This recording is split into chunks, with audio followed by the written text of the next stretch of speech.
يسألونك عن الساعة أيان مرساها قل إنما علمها عند ربي لا يجليها لوقتها إلا هو ثقلت في السماوات والأرض لا تأتيكم إلا بغتة يسألونك كأنك حفي عنها قل إنما علمها عند الله ولكن أكثر الناس لا يعلمون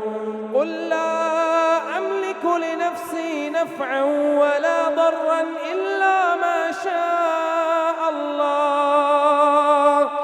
ولو كنت أعلم الغيب لاستكثرت من الخير وما مسني السوء